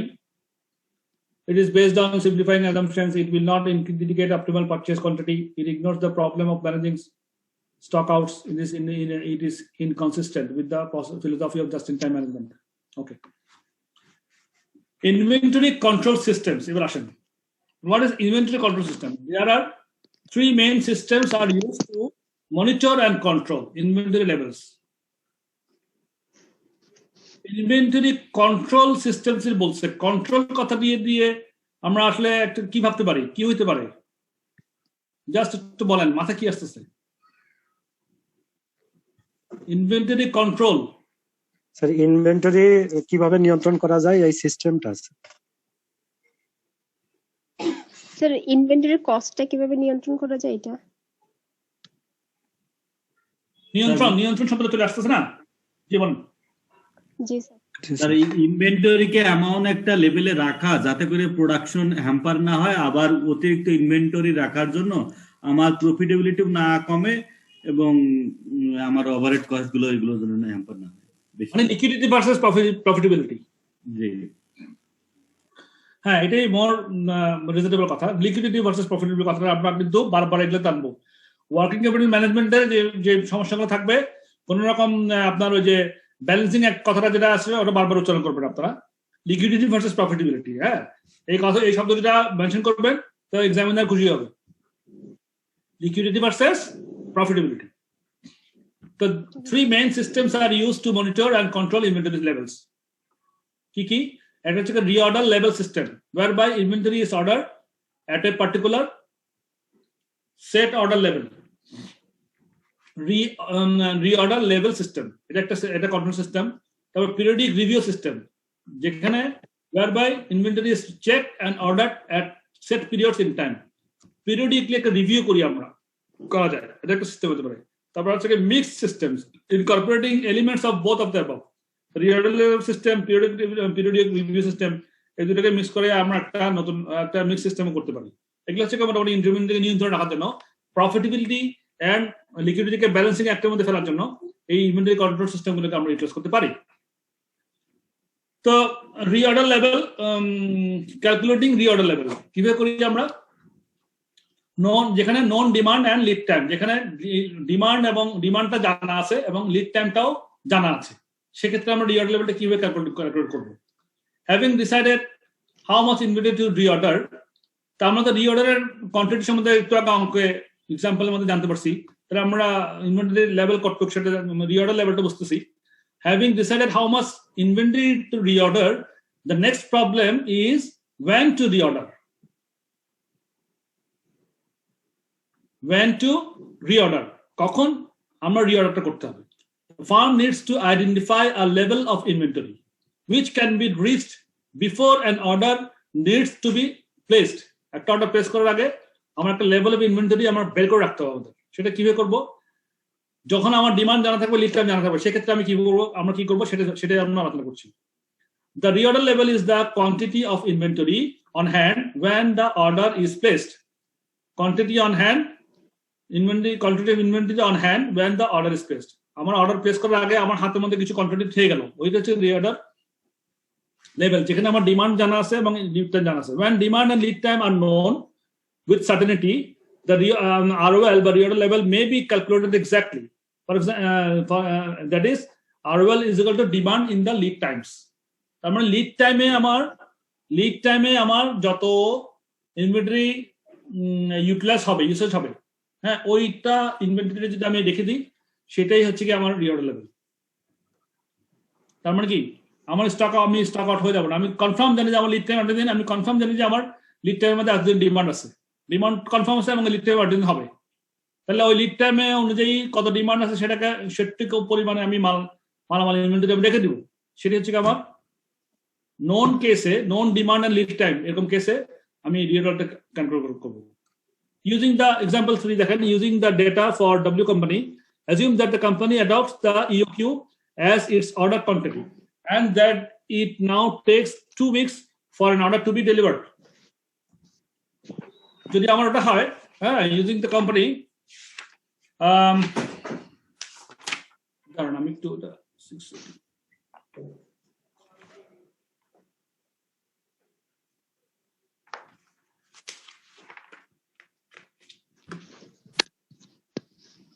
Using the data for W company, assume that the company adopts EOQ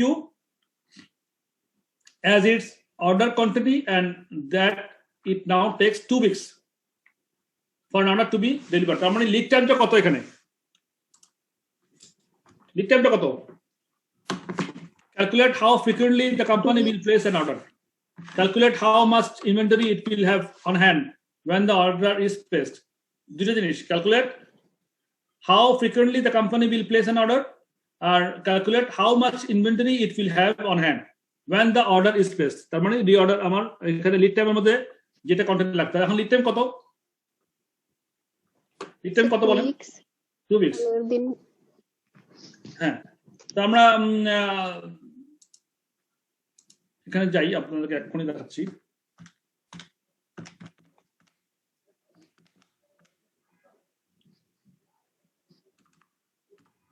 very simple and easy. দেখেন, অ্যানুয়াল ডিমান্ড হচ্ছে 30,000 আমাদের আগের কোম্পানি ছিল। অরিজিনাল ইওকিউস 3162 আমরা বের করেছিলাম। The company will therefore place an order once every 38 days। কিভাবে পেলাম? 30,000 demand, 30,000 annual demand divided by reorder, এই যে 3162 ইনটু 365 days, তাহলে 38 days, যেটা আমরা রেশিওতে হিসাব করলাম। তাহলে এটা হচ্ছে আমাদের প্রশ্ন কি ছিল? প্রশ্ন বলছিল যে calculate how frequently the company will place an order.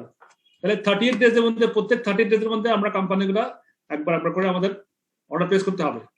এখন বলছে আরেকটা বলছে যে calculate how much inventory it will have on hand when the order is placed। তাহলে কত? The company must be sure that there is sufficient inventory on hand when it places an order to last the 2 weeks। 2 weeks lead time, 2 সপ্তাহ lead টাইমের মধ্যে যা মালামাল লাগবে ওরকম sufficient inventory হাতে থাকবে, এরকম একটা কোম্পানিকে মাস্ট এনশিওর করতে হবে। It must therefore place an order when there is 2 weeks worth of demand in inventory. That is, reorder level is 2 divided by 52 into 30,000। এখানে 365 দেয় নাই, 2 সপ্তাহ বলছে, 2 সপ্তাহকে 52 সপ্তাহে ভাগ করে 30,000 গুণ করে দিচ্ছে 11,154 ইউনিট। এটা হচ্ছে আমার লিড টাইমের ইউনিট।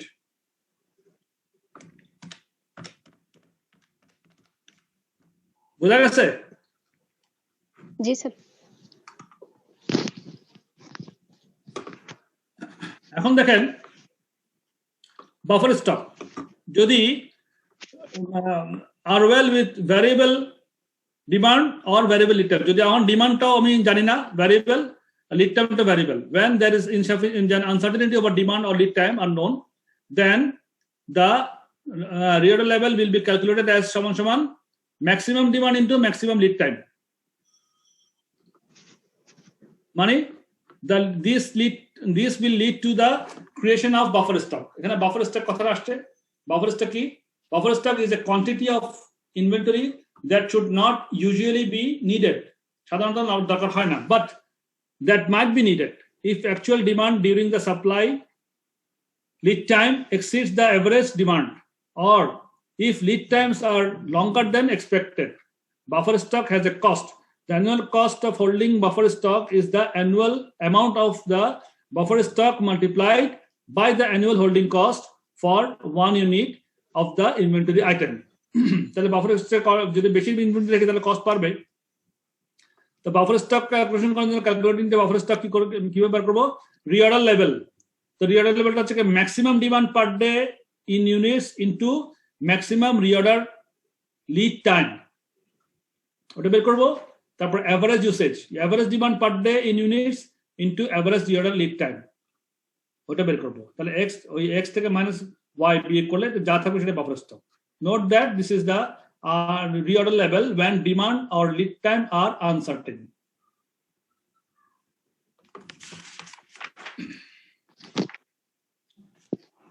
তারপরে ইনভেন্টরি ওয়ার্নিং লেভেলস, একটা ম্যাক্সিমাম ইনভেন্টরি লেভেল কি হতে পারে, মিনিমাম ইনভেন্টরি লেভেল কি হতে পারে, সেগুলো একটু বুঝে নেবেন। তেমন কিছু বলার নাই এখানে, পড়লেই বুঝতে পারবেন আপনারা। Centralised versus decentralised purchasing. Centralised purchasing কি আর ডিসেন্ট্রালাইজড, মানে এটা শব্দের মধ্যে অর্থ পাচ্ছি, যখন an organization might have several locations, departments or group companies that each use the same raw materials and components. These might all be located within the same country, or they might be scattered across the world and geographically remote from each other. In such cases, a policy decision must be made about whether to have centralized or decentralized purchasing of materials. তো এগুলোর advantage আর disadvantage গুলো বলা আছে, এগুলো আমার আর পড়ার দরকার নেই, এগুলো you are good enough to understand this things. আমাদের চ্যাপ্টার কিন্তু শেষ, দেখছেন, স্মল চ্যাপ্টার। কোন ঝামেলা আছে বলেন? Problem in inventory management?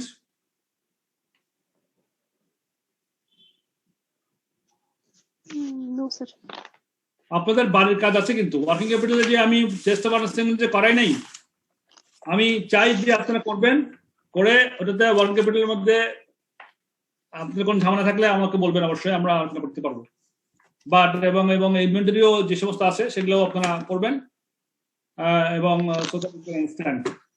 তো আজকে এইটুকুই মোটামুটি। আমার মনে হয় যে নেক্সট চ্যাপ্টারে আমার আজকে যাওয়ার সময় নাই, মেবি ইনশাল্লাহ নেক্সট ডে আমরা আলোচনা করব।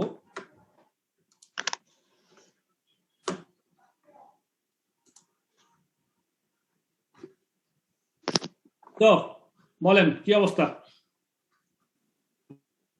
তাহলে আপনারা টেস্ট অফ আন্ডারস্ট্যান্ডিং করবেন এবং এই চ্যাপ্টারগুলো রিভিউ করবেন, ঠিক আছে?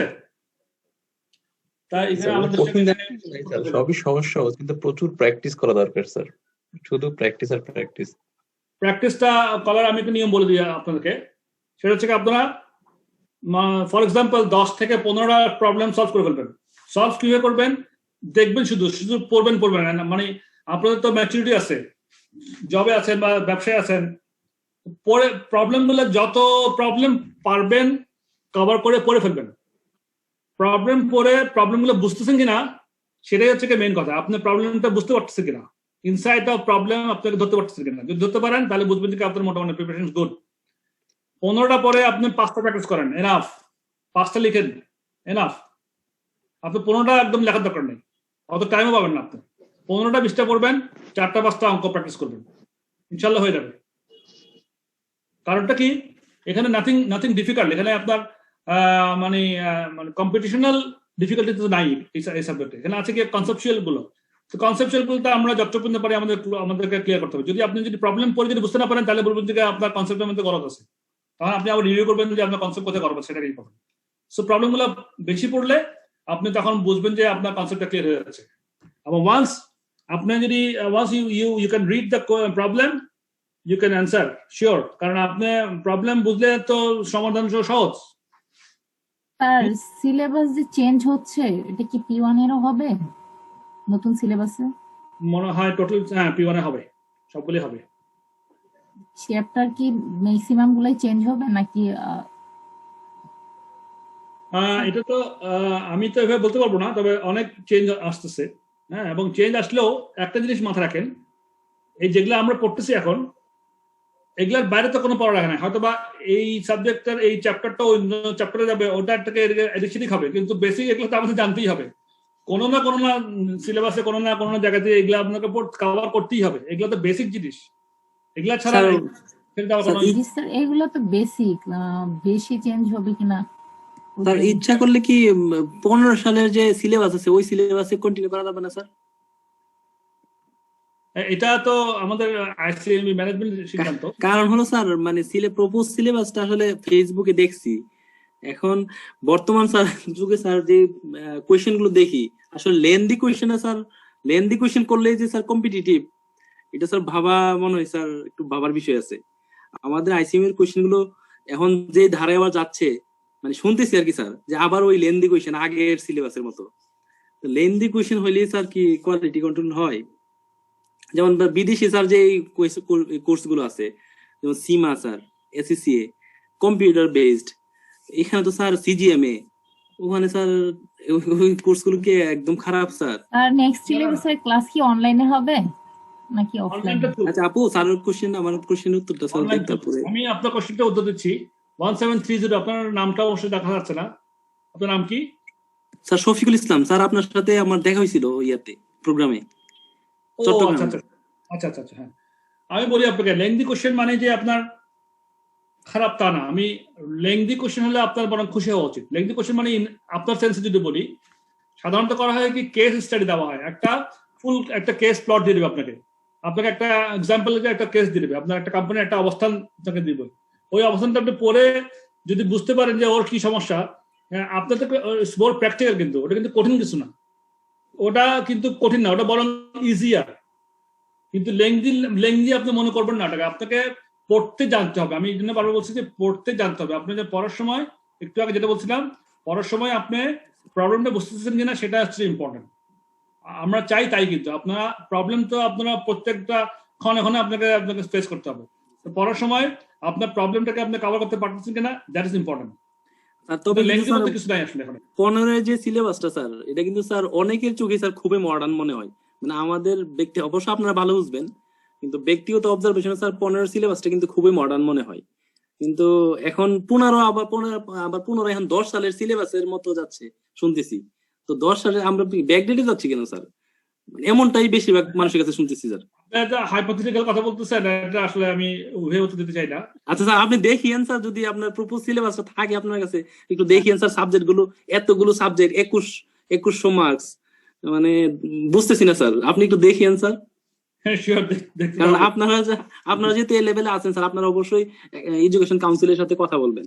সুতরাং আমাদের এইগুলো একটু তুলে ধরলে ভালো হয় স্যার, আমরা তো বলতে পারবো না। বিভিন্ন ফোরামে আপনারা কথা বলতে পারবেন, হ্যাঁ, এগুলো নিয়ে কথা বলবেন, অসুবিধা নেই। ওকে, আমার মনে হয় যে স্যার নিউ সিলেবাসে কি অনলাইনে ক্লাস হবে নাকি? সম্ভাবনা খুব বেশি, অনলাইনটা আমাদের জন্য খুবই ভালো হচ্ছে। আপনারা কি অনলাইনে অনলাইন খুব ভালো স্যার, এর কোনো বিকল্প নাই স্যার, কোনো বিকল্প নাই স্যার। এইটাতে আমাদের জন্য কনভেনিয়েন্ট। স্যার অফলাইনে ওই জ্যামে 3-4-5 ঘন্টা চলে যায়। অফলাইন করতে পারে স্যার, ইনস্টিটিউট ভাবতে পারে। মানে আমাদের অনেক টিচাররা ট্র্যাডিশনাল স্যার, তারা মনে করে স্টুডেন্টের সামনে যদি চোখে চোখ না পড়ে, স্টুডেন্টকে যদি আমি ফেস টু ফেস না চিনতে পারি, তাইলে মনে হয় আমার সেই ফ্লেভারটা পাচ্ছি না। সে দাঁড়াবে বেঞ্চের উপরে, আমাকে সালাম দিবে, দ্যাটস ডিফারেন্ট হতে পারে স্যার। অনেক ট্র্যাডিশনাল স্যার এক্সপেকটেশন এরকম হতে পারে। সেটা করুক স্যার, ইনস্টিটিউট সেটা ক্যারি অন করুক, যারা পারে তারা ফিজিক্যালি প্রেজেন্ট হবে। কিন্তু আমরা যারা অনেক রিমোটে আছি, ফর মি আমাদের জন্য তো অনলাইন অনেক সুবিধা। জি স্যার। আমাদের জন্য আমরা টিচিং এর মধ্যে দেখেন আপনাদেরকে টিচ করবেন, আমরা তো অনেকগুলো, আমি যেমন ফর এক্সাম্পল আমার ক্ষেত্রে আমি অনেক কাজ বাদ দিই কিন্তু আপনাদের এখানে সময় দিচ্ছি, এবং ক্লাসে আসার আগে আমার কিন্তু বড় একটা প্রিপারেশন নিয়ে আসি, আপনারা নিশ্চয়ই বুঝতে পারেন আমি ফুল প্রিপারেশন নিয়ে আসি যে আপনাদের ক্লাস করার জন্য, এবং কোনো কিছু যেন বাদ না যায়, আপনাদের অনেকগুলো কোশ্চেন থাকতে পারে সেটা যেন আমি সলভ করতে পারি। সুতরাং আমার একটা প্রিপারেশন জন্য আমার একটা টাইম লাগে, প্রত্যেক টিচারের টাইম লাগে কিন্তু, so it is very time consuming. তারপরে আপনার টাইম যদি সেভ করতে পারি অনলাইনের মাধ্যমে, it's not bad, it's very good, আমার পছন্দ হয়।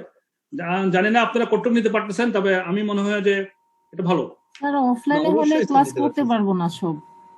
হ্যাঁ, সেটাও কিন্তু ডিফিকাল্ট হয়ে যায়। offline-এ সবাই করতে অত- পারবো না স্যার, আমাদের স্যার অনেক আমরা তো ঢাকাতে আছি, তারপরেও স্যার ক্লাসে যাইতে যাইতে আমি দেখছিলাম এর আগে স্যার, জি, ক্লাসে যাইতে যাইতে দেখা যাচ্ছে আড়াই 6:30 ঘন্টা 7টা 3 বেজে ঘন্টা যায়। লাগে। Dhaka is too difficult area. বিশেষ স্যার, করে এই জন্য আমি পরে কোচিং এ ভর্তি হওয়ার উদ্দেশ্য ছিল একমাত্র, দেখতেছি অনলাইনে করতেছে এর জন্য কোচিং এ ভর্তি হয়েছি, নতুবা করসপন্ডেন্সে ভর্তি হতাম, কারণ জব করে স্যার করা যায় না, রাইট রাইট রাইট। 10টা পর্যন্ত থাকা লাগে ICM-এ ওখানে। যে স্পেসে স্যার ওখানে প্রচুর জ্যাম, ওখানে প্রবলেম হয়ে যায় আমাদের। ওকে, আপনাদের নেক্সট বোধহয় 8:30 ক্লাস আছে বোধহয়, আমাকে মনে হয় নেওয়া উচিত এখন। আজকে আমাদের ক্লাস আমাদের আজকে ক্লাস নাই স্যার। আজকে কোনো ক্লাস নেই স্যার। ক্লাসগুলো আজকে আপনারা ক্লাস রিভিউ নাই। করবেন, রিভিউ করে বাসায় পড়বেন, বাসায় যদি না পারেন আমার সঙ্গে যদি আপনারা আগাতে না পারেন, তাহলে আপনাদের টাইম আমার টাইম সব মিলাই কিন্তু অপরচুনিটি লস্ট, কস্ট অনেক হাই হয়ে যাচ্ছে। না তো ইনশাআল্লাহ স্যার। এটাই বেস্ট টাইম ইউটিলাইজ করেন, আপনারা পড়ে ফেললে ইনশাল্লাহ হয়ে যাবে। কনসেপ্ট আমি যেটা বলছি সেটাই আপনারা পড়লেই, রিভিউ করলে ইনশাল্লাহ এসে যাবে। স্যার আপনার যে বাকি 3টা ক্লাস আছে স্যার, জি, এটা বলে স্যার 8:30 আমাদের নেওয়া যায় না স্যার, আমরা অফিস করে ওই দেখা যায় যে অঙ্কের ক্লাস পথে 3টা, আজকে তো 28তম, হাঁটার পথে বা গাড়িতে আমাদের 28 না লাগে আজকে? থাকতে স্যার। বাকি 2টা ক্লাস আছে, দুইটা যদি আছে। 2টা ক্লাস যদি কভার দেওয়া যায় তো ভালো। 2টা, এই এই 2টা ক্লাস স্যার 8:30 থেকে যদি হয়তো আমাদের জন্য ভালো হতো স্যার। নেক্সট 2 ক্লাস তো 8:30 হবে, আপনার বৃহস্পতিবার একটা, রোববার একটা, তাহলে দুটো স্যার অনেক ভালো হবে স্যার, দুটো তাহলে সাড়ে ভালো সাতটা। হবে স্যার। জি জি। আর এরপরে যদি একটু আগে সাদ্দাম বলতেছিল যে প্রয়োজন আমরা একটা ক্লাস করতে পারি কিনা, লেটস সি, যদি আমরা কভার দিতে পারি তো হয়ে গেল। আর একটা র্যাপ আপ দিলে ভালো হতো স্যার, এই দুটো ক্লাস শেষ করার পরে আমাদের এক্সাম প্রিপারেশন বলে স্যার একটা যদি র্যাপ আপ জি স্যার। পুরা মানে সব Let's see. চ্যাপ্টারের উপর। Let's see. আপনার জন্য কষ্ট হয়ে যাবে কিন্তু আমাদের জন্য মানে এক্সাম পার্সপেক্টিভে অনেক হেল্প হচ্ছে স্যার। না ঠিক আছে, দেখা যাক ইনশাআল্লাহ। আমি চাই আপনারা সবাই পরীক্ষা দেন, পাস করেন কনফিডেন্টলি, এবং শুধু লাস্ট ক্লাসটা এক্সামের কিছু সাজেশন কোশ্চেন। আমি আমি আপনাদেরকে ক্লাস করাচ্ছি পাস করার উদ্দেশ্য তো নয়, একমাত্র উদ্দেশ্য নয়, আরো উদ্দেশ্য হচ্ছে কি আপনারা যেন লাইফ টাইম অ্যাচিভমেন্টে এটা যেন থাকতে পারে যে আপনারা প্র্যাকটিক্যাল লাইফে এগুলো ইউটিলাইজ করতে পারেন। এই জন্য আমি স্যার অনেক ফোকাস করে বেশি আলোচনা বেশি করি। কম্পিটিশনের বিষয়গুলো আমি বেশি আলোচনা করতে চাই না, বিকজ এগুলো খুব সিম্পল কম্পিটিশন, কিন্তু কনসেপ্টটা ক্লিয়ার করে ফেলতে পারলে ইনশাল্লাহ সারা জীবনের জন্য আপনারা ক্লিয়ার জি ইনশাল্লাহ। স্যার, এটা তো আমাদের বেস তৈরি করতেছে স্যার, লাইফটা পড়ে আছে স্যার। জি জি জি, right, exactly. Thank you so much. হ্যাঁ, have a nice time. Sir একটা রিকোয়েস্ট কিন্তু স্যার, লাস্ট একটা র্যাপ আপ ক্লাস নিয়েন স্যার এক্সাম প্রিপারেশনের জন্য। Let's see, I will see that, I will see that ইনশাআল্লাহ। ওকে তাহলে, থ্যাংক ইউ। আসসালামু আলাইকুম স্যার। আসসালামু আলাইকুম স্যার। আসসালামু আলাইকুম। অপারেশন লেভেলের ক্লাসগুলো কেউ তো রেকর্ডিং করতেছে না। বিজনেস লেভেলে দেখলাম ওরা রেকর্ডিং দিচ্ছে, স্টুডেন্টরাই রেকর্ড করে দেয়, আমাদের মনে হয় কেউ করে না।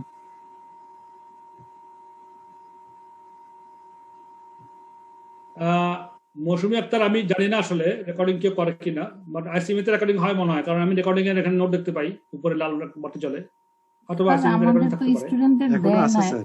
এমনিতে দেয় না। না, আপনারা আলোচনা করতে পারেন, যদি রেকর্ডিং দরকার হয় আলোচনা দিতে পারেন। আর এখন তো অনলাইন বিজনেস লেভেলে ওরা গ্রুপে স্টুডেন্টরাই করে ওরা দেখি ওদের ক্লাসগুলো দিয়ে দেয়, অনেকেই করে। So okay, sir take care of yourself. আমাদের দোয়া করবেন, আপনার জন্য আমরা দোয়া করি ইনশাআল্লাহ। Thank you very much. Thank you sir. আসসালামু আলাইকুম।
স্যার